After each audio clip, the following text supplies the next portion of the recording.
Yo, what's up, you guys? It's your girl, Tree the LPC, and thank you for tuning in to this week's episode of the Self-Aware and Effed Up podcast. So I really wanted to just take a moment and give you guys some love for all of the support and all of the kind words that have been pouring in over the last couple of weeks with the previous guests that I've been able to interview. Thank you so much for the support. Continue to give that love, give that support, like, comment, and subscribe so we can continue to bring you great new content. But I want to shift the focus to today's guest. She is a colleague of mine. I've known her for the last 5 or so years, and I really want to just be able to highlight her story and how she is able to connect with people in what she does for veterans and what she does with her own private practice. So without further ado, please welcome to the Self-Aware and Effed Up podcast, Miss Carlis Hughes. She is a licensed professional counselor. She is a certified anger management specialist, and she is the owner and operator of Mindful Peace Counseling. So without further ado, welcome to the Self-Aware and Effed Up podcast, Ms. Carlis Hughes. Thank you so much for taking time out of your day. How are you doing today, Carlis? I'm doing well. Thank you so much for having me. It's actually an honor and a joy to be here. Thank you. Thank you so much. I really appreciate that. I know, it takes a lot to kind of set aside some of your time, especially when you're working and you have a lot of things going on in your personal life. So I definitely don't take that lightly. So again, thank you for joining me to talk a little bit about mental health and what you do in your private practice. But before we jump into all of that, I wanted to just give you a moment to just tell the audience a little bit about yourself and what you do. Well, again, my name is Carlis Hughes. I am a mother of 2 adult children. Okay. I am married to the love of my life. Okay. I am thankful. I have a deep belief in God, and I love what He's doing in my life. I've been in the counseling field. Got a little late start in my education, but I've been in the mental health field for the last, oh my goodness, about 10 years. Okay. It's such a rewarding position. I won't say position because it's more of a passion. Okay. My purpose, I feel like that is destined for my life. And when you walk in your purpose, it's not a job or a title or position. Exactly. It's what you do every day. So as they say, if you love what you do, you'll never work a day in your life. So I truly believe that. I've just recently opened my own private practice, which has been another long time dream of mine and part of my purpose and destiny. I feel I've had the pleasure of meeting so many different people. I worked on a crisis line, suicide prevention line, and wow, that is such a weighty position. Yeah. But it gave me the opportunity to really get to know the struggles that people deal with, especially in those wee hours of the night. Yeah. So that's me. This is my passion. This is where I'm going. This is the direction I pray that God continue to push me forward in. That's just me. Okay. Gotcha. I don't remember you being on a night shift, but I feel like you had to have been at some point because I think that's maybe how we met. Were you on the night shift before? Absolutely. 11 p.m. to 7:30 a.m. in the morning. Okay, so we had some elevator rides together then because I was 11 to 7. So wow, yeah. Because I knew we worked together. I can't remember. It's been so long. So, but yeah, thank you so much for sharing a little bit about that. So I know we had a little dialogue before the show in the inbox when we were preparing for it about, just the idea of self-aware and effed up and how you might connect to that idea. How do you connect with the idea of being self-aware and effed up? Well, after I realized that self-awareness and realized that I was effed up somewhere. Okay.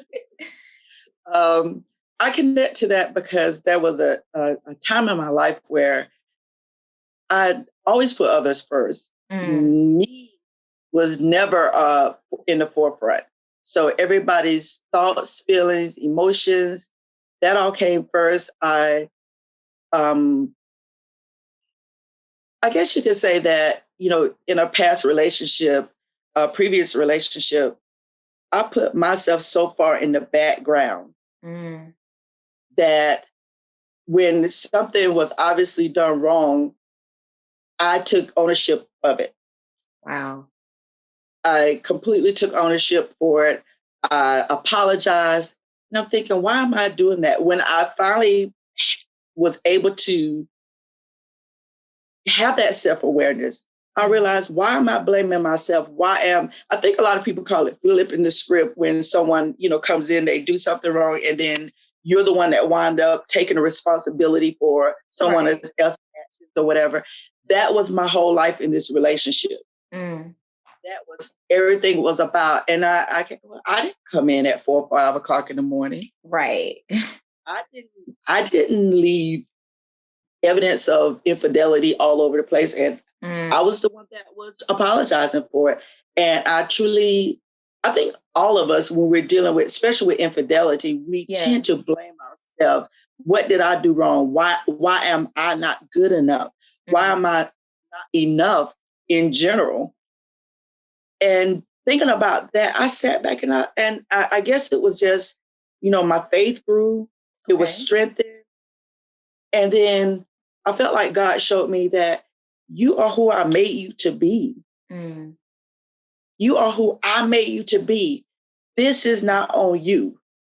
So literally, I felt like a weight had been lifted. Even though I dealt with this situation a little bit longer, I stopped taking responsibility for someone else's actions. Yeah.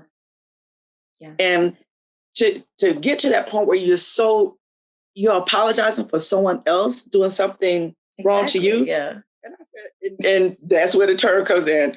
My goodness, that was effed up. Right. Yeah. I think a lot of us been there before. I know I've been there in your shoes before. So yeah. But you were able to escape that situation eventually. So I think that, Exactly. Yeah, that definitely counts for something, because it take a lot to get out of a situation like that.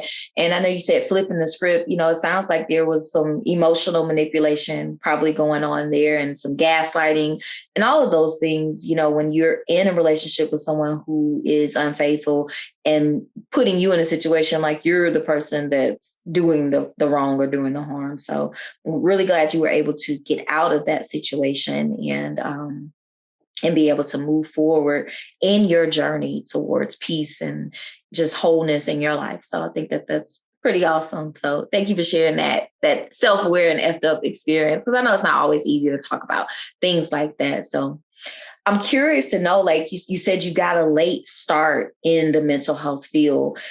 How did you even become interested in becoming a therapist? That was also related to my past relationship. And we could complain about our journey in various situations, but I think all our experiences, whether good, bad, or indifferent, can mold us and bring us out to who we are now. In that relationship, the person that I was with was in a tragic accident. Okay. Actually struck by lightning, and it put my family in limbo for about 4.5 years. So at the time, my son was only 7 years old, and my daughter was only 1 month old. So she never exactly. My daughter never really knew her father, as far as getting to know him and that kind of thing. And so I was encouraged to seek counseling. And so I reached out to a Christian counselor, actually, that was probably about 15 miles from my house. And it was one of the most rewarding experiences in my life.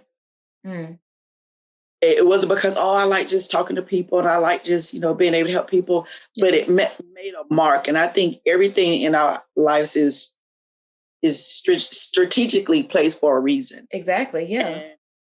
And this person helped me through so much. And I knew what I went through.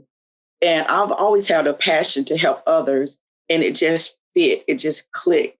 Okay. So after years of, we have to kind of, no, I don't think I should. Maybe I shouldn't.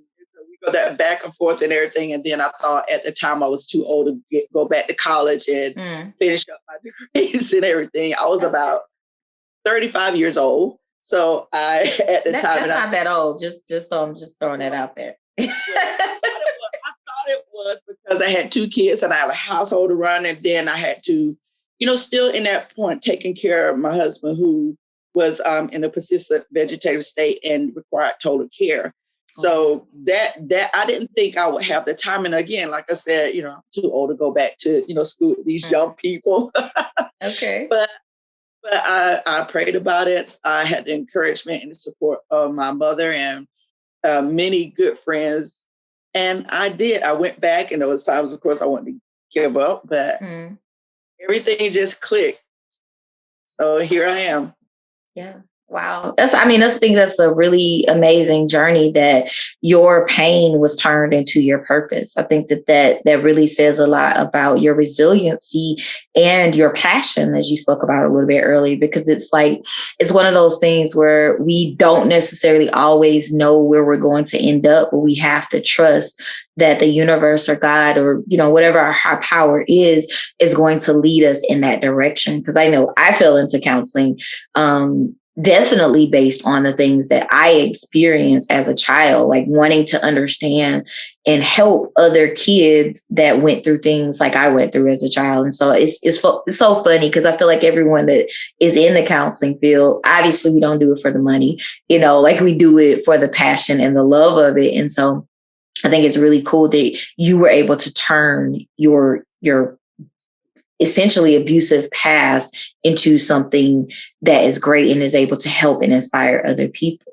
So how did you specifically get into working with anger management? Like what drew you to that? Well, that I actually kind of was, I won't say dragged into, but it just kind of fell in my lap. I started working with some veterans at a, community service board. Mm-hmm. And I love working with the veterans. And one of the things that a lot of veterans deal with is PTSD, which it has that anger piece, that one of the symptoms is angry outbursts or what have you. And so I wanted to learn more about how the emotion anger. And it triggers a whole lot of different things. So I really enjoyed learning about the inner, not just the mental and emotional effects it has on you, but also the physical effects it have on the body. Wow. And actually the fallout with expressing anger so intensely, so constantly, to a degree where you are harming yourself and others, that fascinated me. It also helped me to guide my own anger. And anger management is not about not getting angry. It's about managing it and coping with it in a way that's so more appropriately. So I just kind of fell into it, and then wanted to know more. So I geared my training to learn more about anger. Can you speak a little bit more to those physical symptoms of anger management? Because I know that that's something that a lot of people aren't really able to recognize, that, you may literally be killing yourself, allowing yourself to become that angry. Can you speak a little bit more to that? Absolutely. Anger can affect your heart rate, your heart rate, the processes of the heart, blood pressure. It can affect different hormones flowing in and out. People black out when sometimes, if people have said that, oh, I see black or I see red. Yes. I get angry. I get a headache. My heart starts palpitating like it's beating out of my chest. That, sometimes I feel weak. I feel tired. I sweat profusely. There's a whole lot of different processes. So it affects the heart functions. If your blood pressure is elevated so much, so consistently on a constant basis to that degree, if our blood pressure is so high all the time, it can trigger a stroke. Right. So we are talking about a whole lot of different things, hormones. Exactly. It affects your eyesight. So when you're blacking out, I'm blacking out, I see red, I'm seeing black. It affects everybody. Your muscles tense up. I don't know about anybody else, but I know when I get to anger, I can feel every muscle in my body tense. Exactly. Yeah. I can definitely relate to that, because Yeah. I used to have a bit of an anger management problem. I'm working on it. My therapist, we don't came a long way. But yeah, I think that, all of those symptoms are really important to highlight because people don't realize that, he who angers you controls you. And really that part, people are living rent free in your head and you're angry about something that they really probably don't care too much about. And you're killing yourself. I think that's the main thing. You're killing yourself when you allow yourself to be angry. It was said to me by a past, when I was doing my internship, and we were having a discussion with some of our clients. Mm-hmm. And this instructor said, anger is literally toxic to your body. Yeah. And that stuck with me so much because if we do allow these things to go on constantly or whatever, mm-hmm. we're not just hurting ourselves, we're hurting our families. We're destroying relationships. Right. We are affecting ourselves financially because people don't know the deeper consequences of displaying your anger in such a way that it can affect everything in your life. It like destroy relationships. You, if you hit someone, destroy property, you're destroying your property. Some people yell, some people throw things, some people punch walls, some people smash TVs. So that in itself is affecting you financially. So also, if you're upset with someone, you punch them or assault them, they may call the law enforcement. So you're going to jail. So that's you're going to be jail out. If they bring charges, you have to pay court costs, lawyers. So if you're in jail and you can't go to work, you might get fired. So when I say that, there's so many much more deeper implications or consequences. It goes way more than just, okay, I just smashed the TV. Exactly. Or I just punched somebody. No, it has a definite trickle down effect that people need to be aware of. Absolutely. Yeah. Been there. Done that, got the t-shirt and, still mess up from time to time. But, I definitely, that resonates with me. So, your tagline on your website is preserve my peace.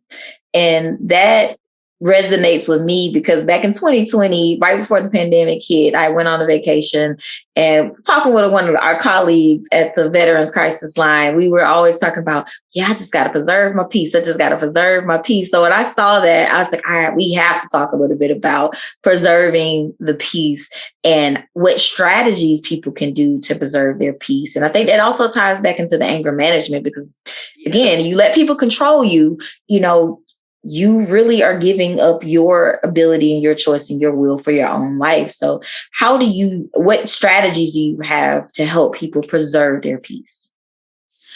Well, first and foremost, one of the main things is understanding what's within your control. A lot of people get upset because they can't control the way what other people say, do, or think. Yeah. Take that particular weight off your back because we cannot control other people, and we get frustrated and angry because of that.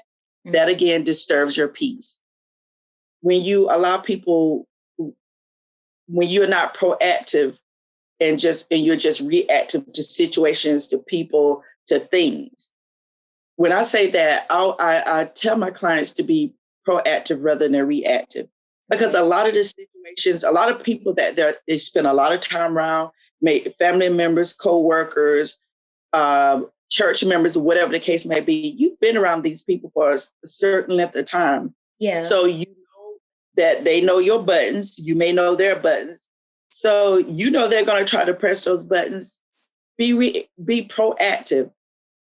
Understand that you already know what's going to happen in that situation.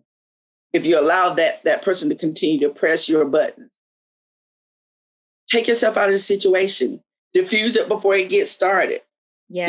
I do believe, when someone is, just for instance, if you know someone that they come to you and their first thing is, I want to tell you how to run your life, how to live your life. I'm going to tell you how you feel. And they in on you or whatever. Good morning. How are you doing? You look. So you don't even let them get started. So I'm just saying, I know that's a silly example, but my main point is to diffuse that. You know what is going to happen. Certain places, if that's a triggering place for you, limit your time around that place or take someone with you that can in a good space or whatever. If it's family members or certain people, you can go to the family cookout. You just don't have to stay all day. Right. Yeah.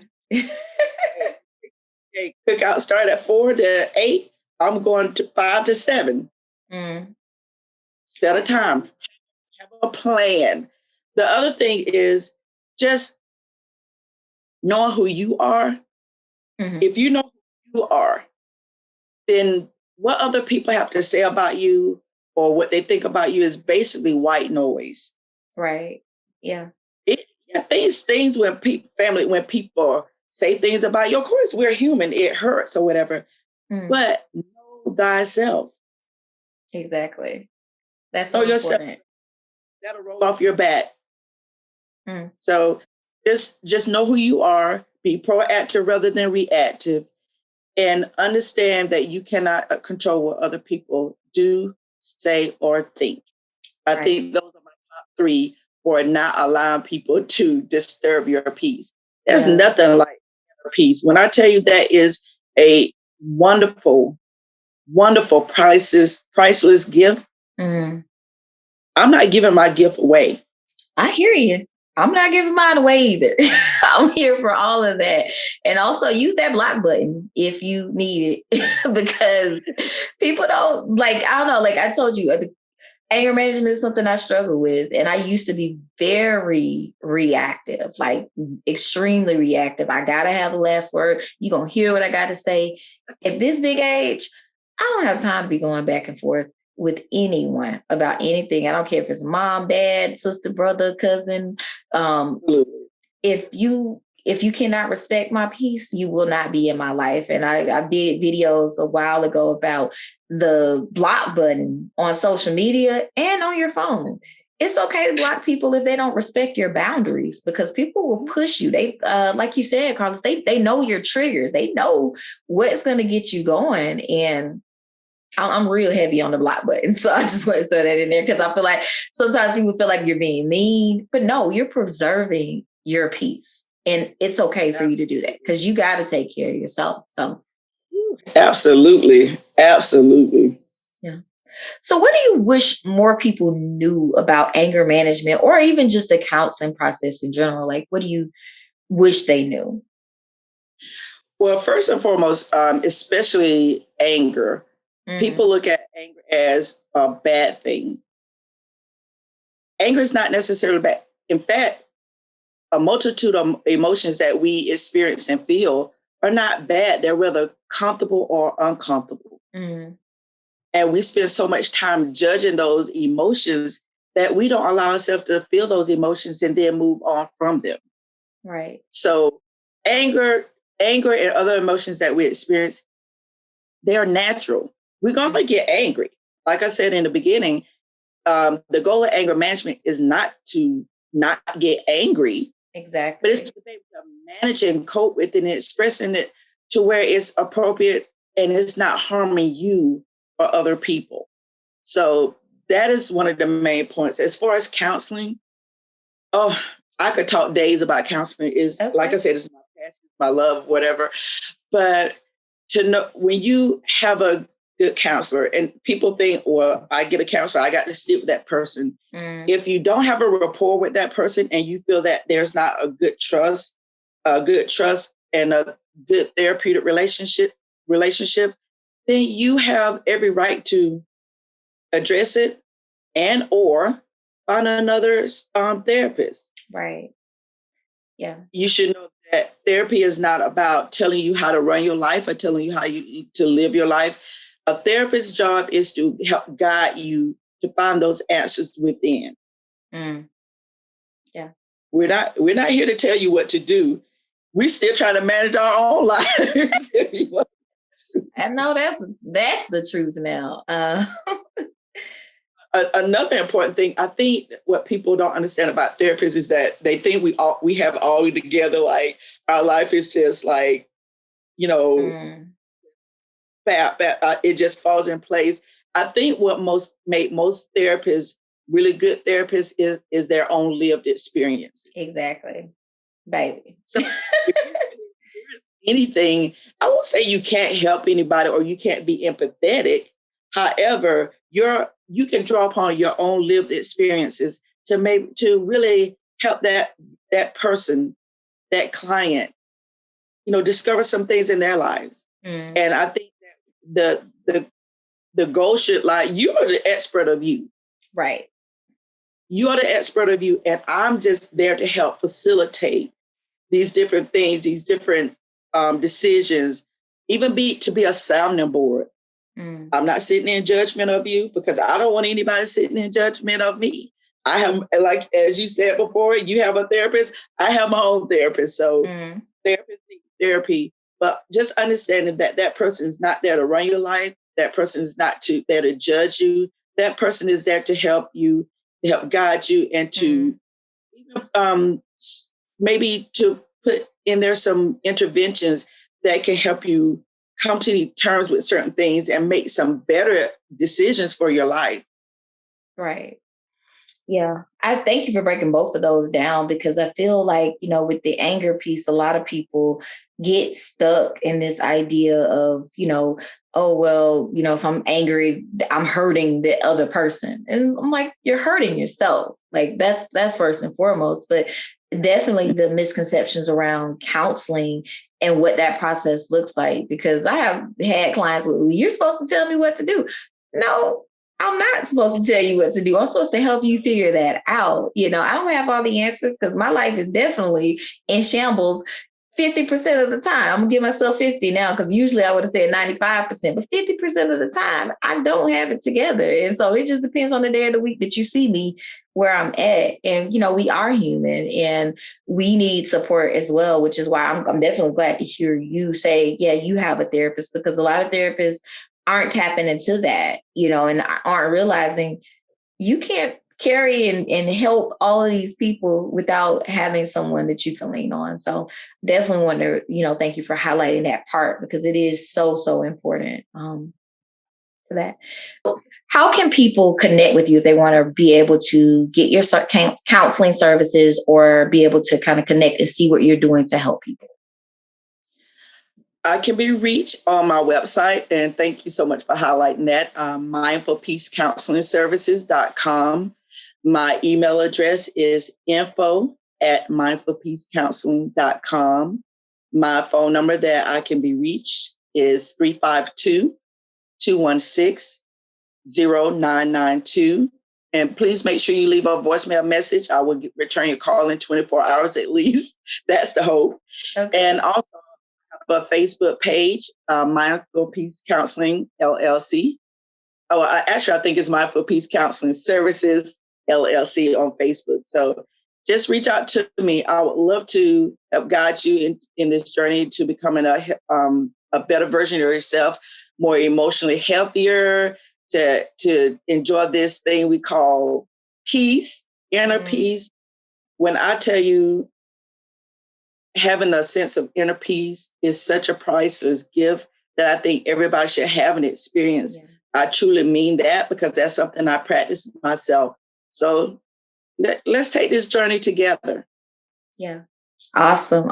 Thank you for sharing that, so that people are able to connect with you. You have a lot of different ways, and all of the information of how you can connect with Carlis will be in the description of this episode. Carlis, is there anything else that you want to share with people before we get out of here?